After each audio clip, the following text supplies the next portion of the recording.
Y bueno, para hablar de este caso en particular, nos acompaña aquí en el foro el abogado penalista Francisco Gaitán, quien ha estado muy de cerca y ha seguido muy de cerca este proceso contra el Fofo Márquez. Abogado, buenos días. Hola, buenos días, Adela. Tú has seguido muy de cerca este caso. Como todos los abogados penalistas, yo creo que del país, y bueno, el mundo jurídico, que estamos como muy cerca de este caso y de todos los casos que están sucediendo hoy. Pero eres cercano a quien fue el abogado, ¿no? Sí, del correcto. Fofo Márquez. Sí, sí. ¿Cómo se desarrolló el proceso? Bueno, esta es una pregunta generalísima, Adela. Te pediría que me fueras acotando en las respuestas que quieres encontrar. El proceso penal es un proceso atípico. El proceso específico de Fofo Márquez es un proceso que tuvo una investigación escondida, posteriormente tuvo la ejecución de un orden de aprehensión, una audiencia inicial muy rápida, un tiempo de investigación complementaria, que estuvo a cargo el abogado Rauda, ¿no? Mientras tanto, el abogado atacaba mediante algunos medios de impugnación, incluso un par de juicios de amparo, tanto la vinculación a proceso como las medidas cautelares, que en este caso fue lo que hizo que Rodolfo se quedara al interior de la prisión mientras seguía su investigación, y después también la etapa de depuración de pruebas y después el juicio. Posteriormente, el juicio fue rapidísimo. De la etapa de depuración de pruebas, o lo que en Estados Unidos se conoce como el discovery, lo que vemos en las series como la parte en donde cada una de las partes exhibe que se va a llevar a juicio, esa fase fue muy corta y muy rápidamente, en un mes aproximadamente, ya estaban en juicio desahogando prueba. Eso es atípico, en realidad la preparación de un juicio... ¿No? Así debieran ser. Sí y no, dependiendo de los casos concretos. En el caso concreto me parece que no debió de ser de esa manera, en el caso concreto, pero hay casos en donde sí, cuando se tienen elementos probatorios específicos, ¿no?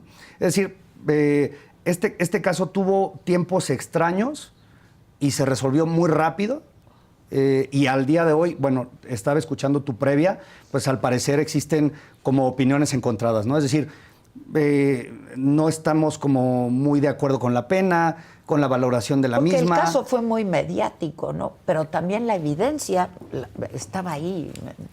Es decir, todos vimos ese video. Es correcto. Yo creo que el video, aquí caemos en un tema complicado.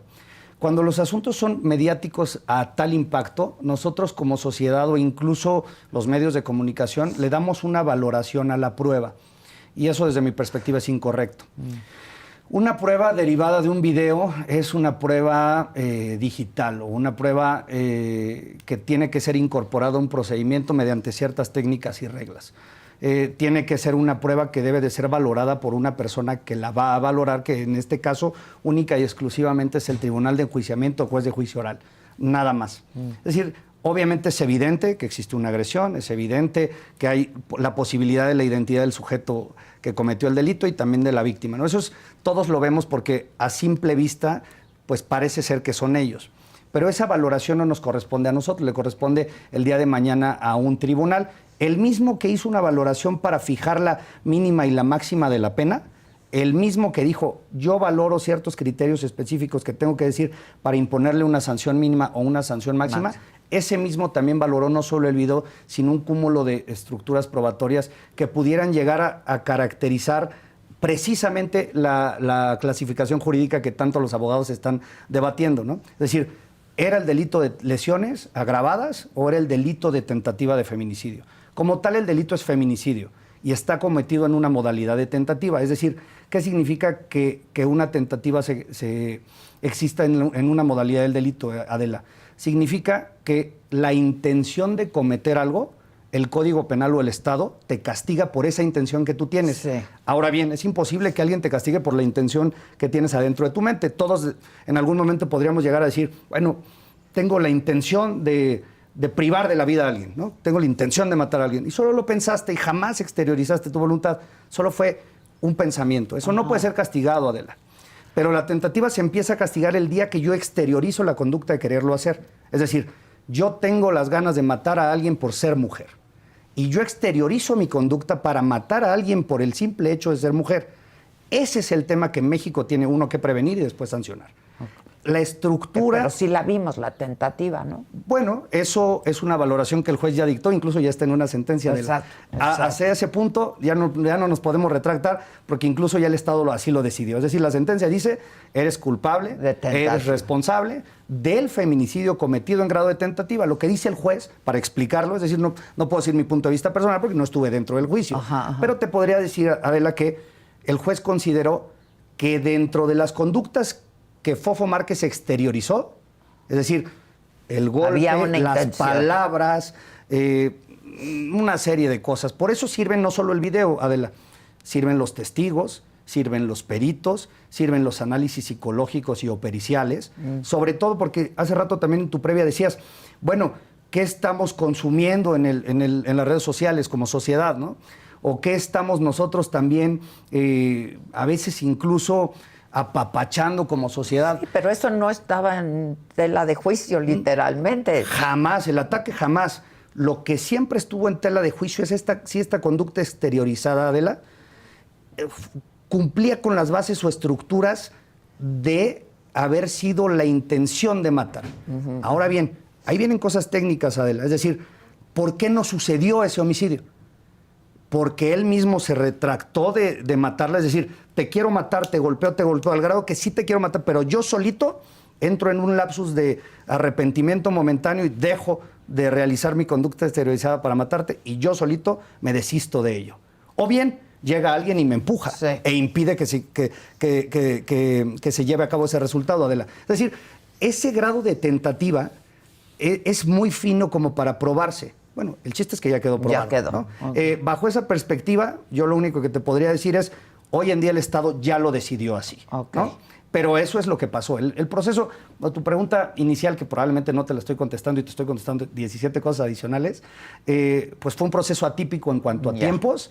Un proceso de dos calificarlo de alguna manera. Y dos estrategias. Una estrategia del primer abogado, que es el abogado Rauda, y una estrategia de la segunda defensa, que fue totalmente diferente de la primera era atacar a la vinculación a proceso y a las medidas cautelares, es decir, llevar el proceso en libertad. Ajá. Y la segunda, que fue vámonos a juicio de manera directa con lo que tenemos, ¿no? Ese es el punto. Las dos estrategias, desde el punto de vista desde el exterior, son inconsistentes. La estrategia inicial era atacar un auto de vinculación a proceso, que no es nada más que existan datos suficientes que permitan establecer que se cometió el delito o de lesiones o de tentativa de feminicidio y datos que establezcan que fue probable que Rodolfo Márquez lo cometiera. Eso estaba ya claro, pero eso se estaba atacando, Adela. Y después se debatió sobre si las personas deben de enfrentar sus procesos en libertad o no. Eso también lo vemos mucho en las series de Estados Unidos, en las películas de Estados Unidos. Este tema de pagar una fianza, estar afuera mientras te dedicas. Es un tema de presunción de inocencia. En el caso concreto, se decretó una prisión preventiva justificada por temas de riesgo. Eso estaba también en tela de juicio, ambas cosas en juicios de amparo. Eso iba a tardar tiempo, Adela. Para efecto que se fueran al juicio, se tuvieron que desistir de esos dos amparos para que el juicio se apresurara y se llegara a una sentencia de estas características. Eso en perjuicio del derecho de defensa. Fueron dos estrategias legales distintas. Correcto. Ya. Por eso lo convierten atípico. Ya. Ahora, el caso es que ya está sentencias. En una primera instancia. Muy rápido, como Sí. dices tú, porque hay juicios que llevan muchos años. Mucho hay tiempo. gente que está en la cárcel sin sentencia por años y años y años. En fin, ahora, el Fofo Márquez todavía tiene recursos, ¿no? Sí, bueno, obviamente es un derecho humano de todas las partes procesadas el acceso a un recurso judicial efectivo. Bueno, primero, una estructura judicial ya te escuchó en un juicio oral, además, ¿no? El juicio oral tiene ciertas características. Una de ellas es que estás enfrente del juez. Ajá. Todas las pruebas se desahogan literalmente enfrente del juez. Haces tus técnicas de interrogatorio, con tu interrogatorio incorporas información. Eso ya lo hizo, ya tuvo primero su audiencia. Al parecer incluso tengo datos de que él incluso declaró, ¿no? Que declaró ante el juez. Ahora, una vez que ya se le dictó sentencia y que ya y se declaró culpable, y porque hasta se dijo arrepentido, ¿no? Pues ese es el punto. Te puedes declarar culpable de una conducta. Una agresión, pero digamos. El problema es esa conducta, ¿qué consecuencia tiene? También tú previa dijiste, una resolución es justa pues quién sabe, probablemente la resolución puede ser legal y quién sabe si es justa. O puede ser justa es el eterno debate. Y no legal. Es el eterno debate, porque además la legislación es dispráctica, Adela. Cuando incluyeron el delito de feminicidio, ya existía el delito de lesiones y ya habían agravantes en sus lesiones. Es decir, a veces parece ser que es brutal, ¿no? Es brutal el 40 a 70 años de prisión a una prisión de lesiones que no puede máximo unos 12 años, ¿no? Es decir, son brutales las diferencias, son disprácticas incluso las penas que prevé un código. Es decir, México no se ha sentado a hacer científicamente una labor de prevención normativa de estas conductas. En definitiva, estamos en un país en donde lo primero que tenemos que hacer es prevenir violencia, prevenirla. Claro. El problema es que no se ha hecho bien. No me quiero desviar de la pregunta. Okay. Rodolfo Márquez sí tiene acceso a un recurso judicial efectivo. Primero se le dictó una sentencia, después formalmente, Adela, hay una audiencia de individualización de sanciones en donde se le impuso la pena privativa de libertad, que es la que ya anunciaste, y además el pago por concepto de reparación del daño. Administrativo. Exacto. Ese como tal no es una multa, Adela. Ese es un pago de reparación del daño. Del daño. En el caso que va a la víctima. Que va a la víctima. En el caso concreto, el sistema penal acusatorio, Adela, cuando el sistema se creó para que existiera un tema restaurativo, para que la víctima no se involucrara en una estructura punitiva. La pregunta es filosófica y no es mi punto de vista personal, Adela, es para todos. La pregunta es la siguiente: tú como víctima, ¿qué te hace sentirte más reparado? Que tu agresor esté en la cárcel por cualquier conducta antisocial, no estamos hablando solamente de las lesiones o tentativa de homicidio, o bien que tú puedas regresar al estado en el que te encontrabas antes de la comisión de hecho delictivo en la medida de que eso sea posible. Restauración, compensación y garantía de no repetición. Es decir, tú, Estado mexicano, estás obligado, una vez que ya detectaste que alguien cometió un hecho delictivo, a repararme, a sancionarme y a garantizarme que eso no se va a repetir. Eso se puede hacer desde muchos ámbitos, ¿no? De hecho, la estructura del sistema penitenciario en su generalidad, no con el régimen de excepción de delincuencia organizada, en su generalidad, tendría que cumplir con un parámetro, Adela: reinsertar al reo a la sociedad. Y la justicia restaurativa. Correcto. Que no... En el caso concreto, tengo entendido que incluso la víctima no presentó pruebas para reparación del daño adicionales a las del Ministerio Público, Adela. Es decir, me parece incluso, a priori, sin ser el abogado, sin ser la fiscalía, que la reparación debió ser mucho mayor. No tanto la pena privativa de libertad, pero eso también se tiene que probar, Adela. Y también es carga de la víctima probarlo en juicio. También es carga de la víctima ofrecer pruebas para que esa reparación te sea asignada. Es decir, el juez no es un todólogo, es decir, el juez no solamente por verte decir: Adela, yo considero, o al revés, me voy a autojuzgar a mí. Yo considero, Francisco, que hablas muy rápido, que necesitas terapia, ¿no? Necesitas 25 terapias. Estas terapias cuestan tanto. Eso no lo va a hacer un juez en principio. Tiene que incorporárselo la ciencia auxiliar. Tengo entendido que en el caso concreto, toda la estrategia de la víctima fue directa a la punitividad, a la pena máxima. Como bien lo dices, el Ministerio Público pidió pena máxima. Bueno, eso no es anormal, ¿eh? En todos los casos el Ministerio Público pide pena máxima. Es un ejercicio valorativo también irracional, porque incluso el Ministerio Público, que también es autoridad, está obligado a promover, respetar, proteger derechos humanos. Él también debería de haber hecho un balance y decir, pues, por el caso concreto, por la gravedad, por la forma de intervención, por los antecedentes. En y en todos por los la casos, peligrosidad. ¿no? Claro, es un análisis, Adela, no es tan sencillo como solo ver el video. Porque tú ves el video y entonces sencillamente todos hacemos un juicio de valor. Tienes que medir. Y ya condenamos, bueno, ¿no? por eso condenamos mediáticamente. De acuerdo. Sí, bueno, yo también lo condené, en definitiva, ¿no? Sí, o sea, es decir, todo el mundo condena la violencia como algo inaceptable. Claro. El punto es cumplir con todos estos extremos legales que a veces son disprácticos. Eso es hasta desesperante. No sé si lo notas en mi voz. Es desesperante que sea dispráctico. Bueno, en el caso concreto, Rodolfo... ¿Qué quiere decir dispráctico en beneficio de la audiencia? En beneficio de la audiencia. Servidora. Por ejemplo, yo recuerdo cuando estábamos en los debates, participo mucho con grupos feministas, ¿no? Yo les explicaba a veces, no nos enfoquemos tanto en la pena. vamos y convenzamos al Congreso de la Unión sobre cómo comprobar el delito, porque es más fácil comprobarlo, acceder y luego tener la reparación y tranquilas con la pena porque hay agravantes. Queremos la pena. Entonces, muchas veces la estructura política incorpora pena para que la nota sea, hay una pena o se aumenta la pena a defraudadores, a violadores, a abusadores, sin pensar que el día de mañana tú tienes que probar elementos objetivos, subjetivos del tipo eso. Muy estructural. Entonces, es hacer como mucho más acorde, lo dispráctico es que no están acordes las normas. Ya. No está acorde la sanción de 8 a 12 años de prisión en lesiones con la de feminicidio. Yo te aseguro, Adela, que si las sanciones hubieran estado un poquito más acordes más cerca, a la estructura social de hoy, yo te aseguro que incluso el propio Poder Judicial hubiese hecho clasificaciones diferentes.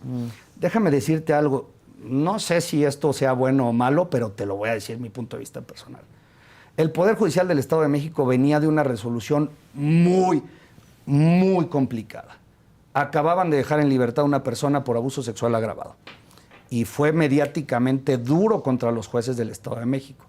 Después se publicó la sentencia en los grupos jurídicos, ¿no? Ajá. Obviamente, imagínate, cuando tú traes una presión mediática tan fuerte como Poder Judicial o como tribunal, y de repente viene en charola de plata una estructura o un caso mediático de estas características, bueno, aplausos a Rauda que toma el caso mediático aún concentrado y trabajándolo única y estructuralmente en lo legal, obviamente, ¿qué va a venir? Una sentencia que ponga un orden en la estructura mediática, ¿no? Es decir, el Estado procedió con todo lo que podía. Es más, fue rápido. Fíjate cómo yo te digo a ti, Adela, y a tu auditorio, que para mi punto de vista el juicio fue muy rápido. Y tú me dices, esto es lo que todos queremos. Estamos ávidos de justicia. En todos los casos. Pues, y en un país con un alto nivel de impunidad, pues entonces esto parece ser que nos colma de algo.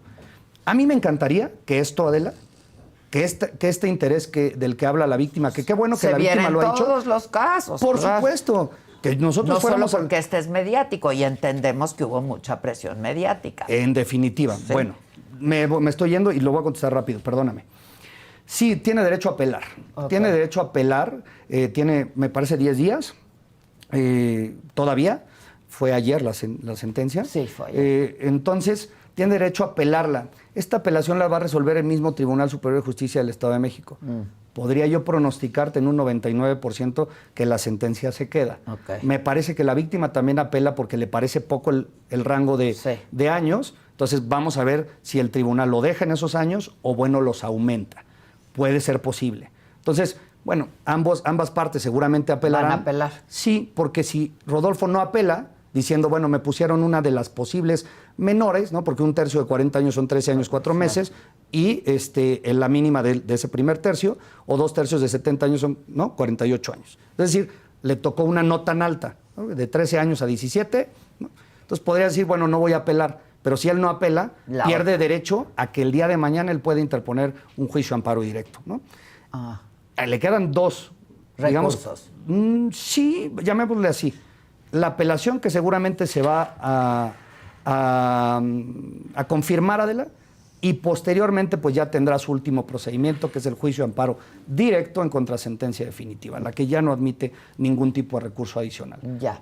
Ahora, dices, podría pronosticar que se va a quedar la sentencia. Es el mismo tribunal. Yo creo que al ser un caso mediático, al tener ya las estructuras valoradas en principio, bueno, no hay que perder de vista otra cosa. Ya ese mismo tribunal en una alzada, es decir, en la apelación en contra de la vinculación a proceso, ya se pronunció sobre la tentativa. Es decir, Rauda ya hizo ese ejercicio hace tiempo. Ya. Apeló la vinculación sobre clasificación jurídica y la sala, que es la misma sala que ahora va a resolver en la apelación, pues digamos que sería como inconsistente que resolviera en contrario. Distinto, claro. Aunque sea una sala distinta, ¿no? Claro. Ahora, ¿él puede salir antes de este término? No, en este momento, bueno, aquí cobra tanto la relevancia del debate sobre la medida cautelar, Adela. Ya no hay medida cautelar. El señor ya está sentenciado. Ya. Y al estar sentenciado, por buen comportamiento. Ya, eso es muy distinto. Esa es una fase de ejecución. Ya. Eso hasta el día que él tenga su sentencia definitiva. Que termine con los recursos que pudiera tener. Es correcto, ya podría él ir pensando sobre la Ley Nacional de Ejecución y sobre el propio Código Procesal, cuáles serían los beneficios a los cuales él podría intentar aspirar. ¿Cuáles hay? Pues probablemente una libertad, una semilibertad, una libertad previa, ¿no? Una libertad previa si es que cumple más de la mitad de la sanción, pero no sabemos porque hoy en día todavía no tiene... por lo menos la mitad. En ciertos casos, Adela, pero como hoy todavía la sentencia está fluctuante, pendiente de la condición a que se resuelva una apelación y pendiente a la condición a que se resuelva un juicio de amparo eventual el día de mañana, pues no te puedes todavía poner a pensar en un beneficio preliberacional porque todavía no llegas a esa fase de ejecución. Hoy todavía te vas a aventar unos años relacionados con tu sentencia. Esos son los años que te vas a aventar, por eso los juicios duran tanto. Porque si no se hubieran desistido los amparos contra la vinculación y medida cautelar, probablemente Rodolfo hubiera salido y hubiera enfrentado su juicio en libertad. Pero para que eso hubiera pasado, hubieran pasado unos 2, 3 años. Ya. Y entonces estaríamos en este mismo lugar, pero diciendo, ¿qué onda? Ya pasaron 3 años y todavía no hay sentencia. México, no hay... Y en libertad. Es correcto. Y en libertad. Depende si se garantizan estructuras. Por eso son formas, Adela. Pero todavía falta. Falta todavía para eso. Todavía falta. Mientras Ahora, tanto, él va a estar adentro.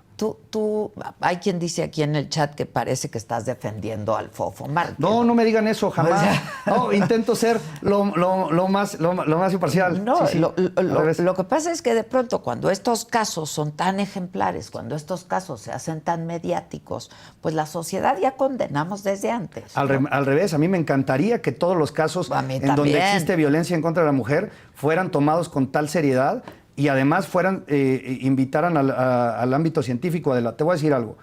En el caso concreto, te lo vuelvo a repetir, y para el auditorio que dice que probablemente suena como que estoy defendiendo al Fofo, me gustaría reiterarle lo siguiente.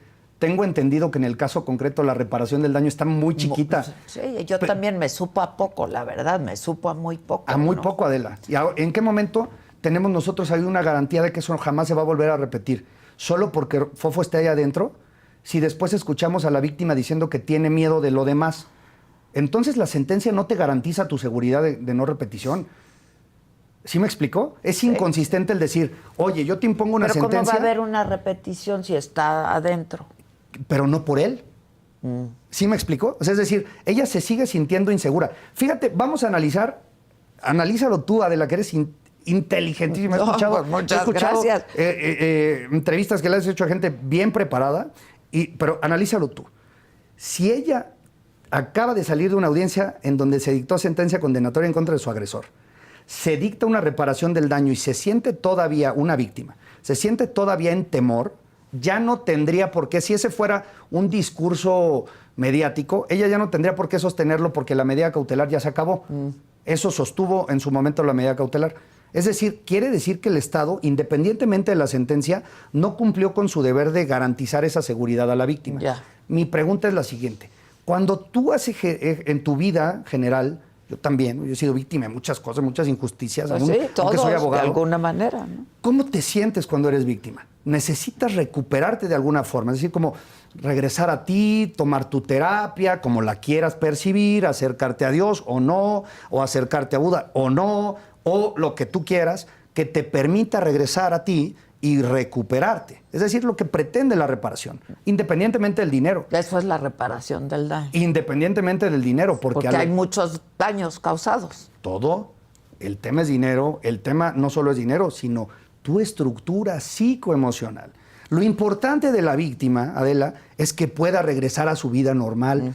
Es más, que regrese a su vida normal y que además la potencialice, ¿no? A lo mejor el día de mañana, que incluso ayude a víctimas de violencia, a otras mujeres, que se acerque a despachos, que la puedan asesorar. Eso no está previsto en este caso, al menos desde mi perspectiva. ¿Y se contempla, nuestro sistema de justicia contempla otro tipo de reparación del daño? Por supuesto. De hecho, dogmáticamente, Adela, estamos desarrolladísimos en materia de reparación del daño.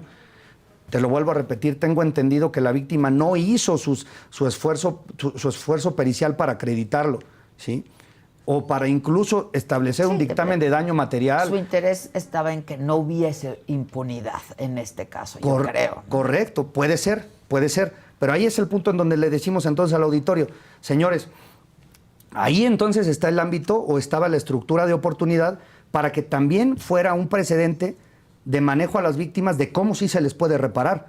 No solo de cómo se le impone una pena privativa de libertad a una persona, sino cómo te preocupas por la víctima a tal grado, Adela, que le reparas. Es decir, nosotros deberíamos estar en un año hablando de cómo es que ya se recuperó Edith de todo esto y cómo es que el Estado le ayudó a eso. Claro. No cómo es que el Estado le ayudó a encerrar a Fofo. Sí. Sí, entiendo. Y la reinserción del Fofo a su vez. Ese es su tema, claro. Y ella lo dijo en una de tus entrevistas, porque ahora, bueno, hice la tarea para venir. Entonces ella lo dijo en una de las entrevistas, dijo, requiere ayuda. Eso lo dijo incluso la propia víctima. Adentro también la autoridad penitenciaria tendría que darle ayuda no solo a Fofo, a todos los que están allá adentro. Claro, la reinserción, claro. Exacto, a todos. Entonces a lo que voy es, imagínate dogmática y filosóficamente lo hermoso que sería el sistema, Adela. Es decir, uno se reincorpora, la víctima se resarce en daños y caminamos todos en una sociedad hermosa. El sistema es precioso, por eso yo estudié ser abogado, Adela. El problema es que no llegamos a ese punto, ¿no? En el caso concreto, por eso digo, es atípico. A mí me hubiera encantado ver algo más relacionado con la reparación del daño. Si queríamos un golpe en la mesa, pues entonces pongamos a la víctima como protagonista. Había una especie de venganza social también en todo esto, ¿no? De acuerdo. Claro. Y también estructuras políticas en su momento, mediáticas.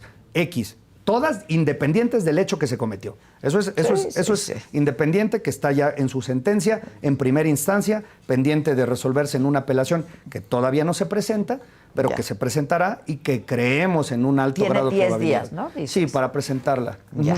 Y lo va a resolver la sala. Híjoles, pues qué interesante y qué lástima, ¿no? Que haya este tipo de casos. La verdad, un joven que, ¿no?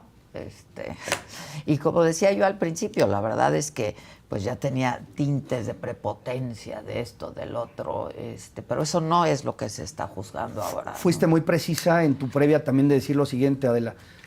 No se le juzgó por el contenido de sus videos, no. Se le juzgó por el hecho en específico. De hecho, tenía muchos seguidores y eso habla de nosotros. Ahora bien, eso es relevantísimo porque ahí te va. Si tú en algún momento como Estado llegas a acreditar que una persona puede llegar a ser, le llamaban antes peligrosidad, ahora se llama riesgo de violencia, puede ser riesgosa para la sociedad, pues eso tú lo puedes comprobar a través de la estructura científica, incluso de periciales.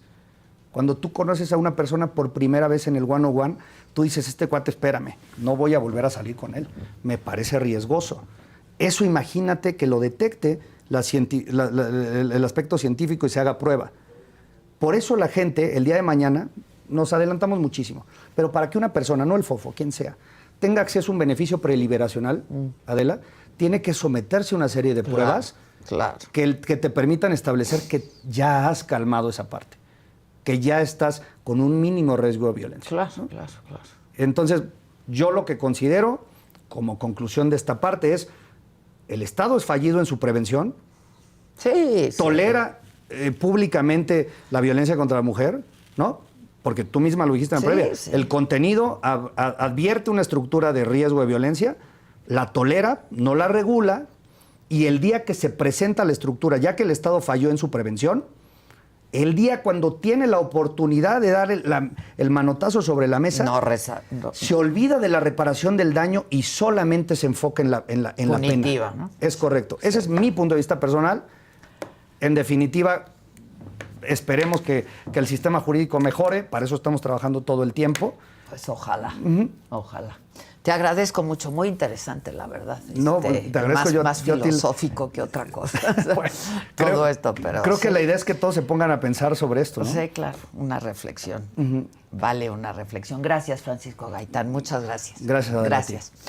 Bueno, nosotros